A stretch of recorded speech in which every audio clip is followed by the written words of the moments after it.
Welcome back to my channel fine maths classes.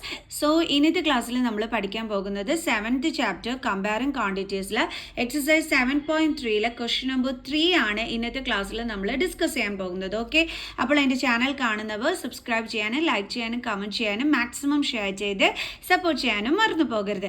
എൻ്റെ മക്കൾസ് ഒന്ന് maximum share ചെയ്ത് മിസ്സിനെ ഒന്ന് സപ്പോർട്ട് ചെയ്ത് കാണാം. ഓക്കെ, അപ്പോൾ നമ്മുടെ ക്വസ്റ്റ്യൻ ഇതാണ്. A scooter was bought at rupees 42,000. Its value depreciated at the rate of 8% per annum.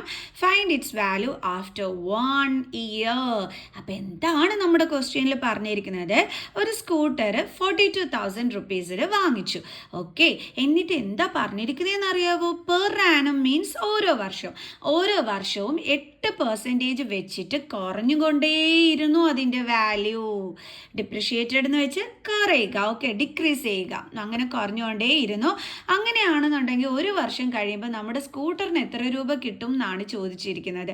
അപ്പോൾ ഇതുവരെയുള്ള നമ്മുടെ മുമ്പേ ചെയ്ത 2 ക്വസ്റ്റ്യനിൽ നമ്മൾ എന്തോ കണ്ടിരുന്നത് പോപ്പുലേഷൻ കൂടുന്നു എന്നാണ് നമ്മൾ പഠിച്ചത് അല്ലേ? പോപ്പുലേഷൻ്റെ ക്വസ്റ്റ്യൻ തന്നിട്ട് അതിനകത്ത് പോപ്പുലേഷൻ ഇൻക്രീസ് ചെയ്യുന്നു, എന്നിട്ട് നമ്മളോട് കണ്ടുപിടിക്കാൻ പറഞ്ഞു. ബാക്ടീരിയയുടെ ക്വസ്റ്റ്യനകത്തും ബാക്ടീരിയ എന്ത് ചെയ്യുന്നു? ആദ്യം ഇനിഷ്യൽ അതായത് സ്റ്റാർട്ടിങ്ങിലുണ്ടായ ബാക്ടീരിയയുടെ എണ്ണത്തിൽ നിന്നും പിന്നീട് കൂടുന്നു, എന്നിട്ട് അത് കണ്ടുപിടിക്കാനാണ് പറഞ്ഞിരുന്നത്. ബട്ട് ഇവിടെ നമ്മുടെ സ്റ്റാർട്ടിങ് ഉണ്ടായിരുന്ന റേറ്റിൽ നിന്നും കുറയുന്നു എന്നാണ് പറഞ്ഞിരിക്കുന്നത്. എന്നിട്ടാണ് നമ്മളെടുത്ത് ഒരു വർഷം കഴിയുമ്പോൾ സ്കൂട്ടറിൻ്റെ റേറ്റ് കണ്ടുപിടിക്കാൻ പറഞ്ഞിരിക്കുന്നത്. അപ്പം നമ്മൾ എങ്ങനെ ചെയ്യും? നമ്മൾ നേരത്തെ എല്ലാത്തിൻ്റെയും കൗണ്ടൊക്കെ കൂടിക്കൊണ്ടിരുന്നപ്പോൾ നമ്മൾ amount is equal to P × 1 + R/100 എന്ന് പറഞ്ഞിട്ടാണ് നമ്മൾ യൂസ് ചെയ്തത്. ബട്ട് ഇവിടെ കുറയുകയാണ് ചെയ്യുന്നത് അല്ലേ? അപ്പോൾ നമ്മൾ എങ്ങനെ കണ്ടുപിടിക്കും? പറഞ്ഞുതരാം കേട്ടോ. അപ്പോൾ നമുക്കറിയാം സ്റ്റാർട്ടിങ്ങിലുണ്ടായ റേറ്റ് എന്ന് പറയുന്നത് 42,000 ആണ്. അപ്പോൾ ഇതെന്താണ്? നമ്മുടെ പ്രിൻസിപ്പൽ. ഓക്കെ, ഇനി ഇതെന്താണ്? 8% എന്ന് പറയുമ്പോഴത്തേക്ക് റേറ്റ് ഓഫ് ഇൻട്രസ്റ്റ്. ഓക്കെ, ഇതെന്താണ്? എത്ര വർഷം എന്നുള്ളത്, അതായത് ടൈം, അതായത് N ആണ് നമുക്ക് 1 ഇയർ എന്നും പറഞ്ഞ് ഇവിടെ തന്നിരിക്കുന്നത്. അപ്പോൾ ഇത്രയും കാര്യങ്ങൾ നമ്മുടെ കയ്യിലുണ്ട്. അപ്പം find it's value after 1 year എന്ന് പറയുമ്പോൾ ഒരു വർഷം കഴിഞ്ഞിട്ടുള്ളത് കണ്ടുപിടിക്കാൻ പറഞ്ഞു കഴിഞ്ഞാൽ നമ്മൾ തീർച്ചയായിട്ടും എമൗണ്ട് തന്നെയാണ് കണ്ടുപിടിക്കേണ്ടത്. കാരണം എപ്പോഴും ഓർക്കുക, നമ്മുടെ സ്റ്റാർട്ടിങ്ങിൽ നമ്മുടെ കയ്യിൽ എന്താണോ ഉള്ളത് അതാണ് എപ്പോഴും പ്രിൻസിപ്പൽ എന്ന് പറയുന്നത്. പിന്നീട് അത് കഴിഞ്ഞിട്ട് ഉള്ളത് എന്തായിരിക്കും? എപ്പോഴും എമൗണ്ട് ആയിരിക്കും. ഓക്കെ, അപ്പോൾ ഇവിടെ 1 ഇയറിന് ശേഷമുള്ളത് എന്താ കണ്ടുപിടിക്കാൻ പറഞ്ഞിരിക്കുന്നത്? എമൗണ്ട്.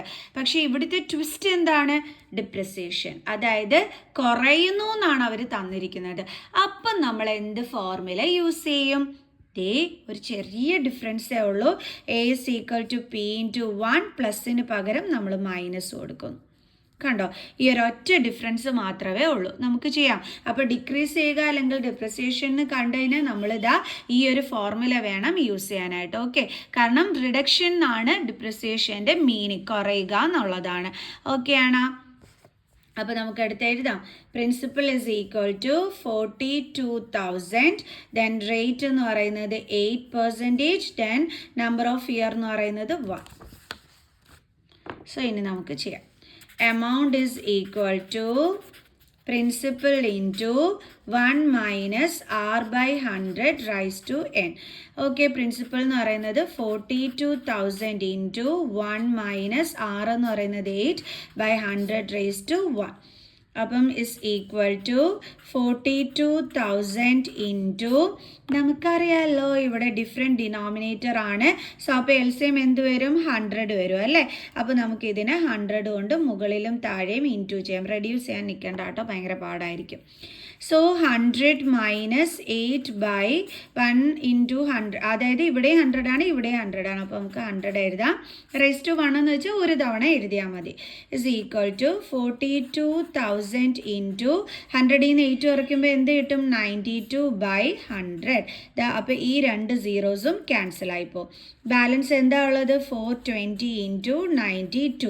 അതുകൊണ്ടാണ് മിസ്സ് തുടക്കത്തിലേ പറഞ്ഞത് ഇവിടെ നമുക്ക് റെഡ്യൂസ് ചെയ്ത് ലോവസ്റ്റ് ഫോമിലോട്ട് ആക്കണ്ടാവുന്നു. ചില കുട്ടികൾ 2 കൊണ്ട് ഇതിനെ രണ്ടിനെയും കട്ട് ചെയ്യാൻ നിൽക്കും. അങ്ങനെയും നിങ്ങൾക്ക് ചെയ്യാം, ഒരു കുഴപ്പമില്ല. പക്ഷെ അതിനെക്കാട്ടും കുറച്ചും കൂടി ഈസി ഇതല്ലേ, അതുകൊണ്ടാണ് മിസ് ഇത് കട്ട് ചെയ്യാനത് കേട്ടോ. ഇത് രണ്ടും തമ്മിൽ കട്ട് ചെയ്ത് ചെയ്യുന്ന മക്കൾക്ക് അങ്ങനെയും ചെയ്യാം. കുറച്ച് ഈസി വേ എന്നുള്ള രീതിയിൽ മിസ് ഇത് ചൂസ് ചെയ്തു, അത്രേ ഉള്ളൂ കേട്ടോ. ഇനി നമുക്ക് ഇത് രണ്ടും കൂടി തമ്മിൽ എന്ത് ചെയ്യാം? മൾട്ടിപ്ലൈ ചെയ്യാം. അപ്പോൾ 42 ഇൻറ്റു 92 ചെയ്യാം. 2 2s are 4, 4 2s are 8, 9 2s are 18, 1, 9 4s are 36 plus 1, 37. So 4, 16, 1, 8, 3. അപ്പോൾ നമുക്ക് 3864 എന്നാണ് കിട്ടിയത്. അപ്പോൾ അത് നമുക്ക് ഇവിടെ അടുത്ത് എഴുതാം 3864. ഇനിയേ നമ്മൾ 42 ഇൻറ്റു 92 ആണ് ചെയ്തത്. ദേ ഇവിടെ ഒരു 0 കിടപ്പുണ്ടല്ലേ. ആ 0 എന്ത് ചെയ്താൽ മതി? നമുക്ക് ഇതിൻ്റെ കൂടെ അങ്ങ് ഇട്ട് കൊടുത്താൽ മതി. അല്ലാതെ ഇൻറ്റു ചെയ്യുമ്പോൾ വെറുതെ കൊണ്ട് ചെന്ന് ഇട്ട് കൊടുത്ത സമയം വേസ്റ്റ് കളയണ്ട. ഇതാണ് നമ്മുടെ ഈസി വേ.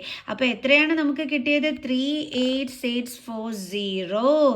അതായത് ആഫ്റ്റർ 1 ഇയർ നമ്മുടെ സ്കൂട്ടറിൻ്റെ വാല്യൂ എന്ന് പറയുന്നത് എത്രയായിരിക്കും? Value of scooter after 1 year is equal to എത്ര വന്നത്? 38,640 റുപ്പീസ്.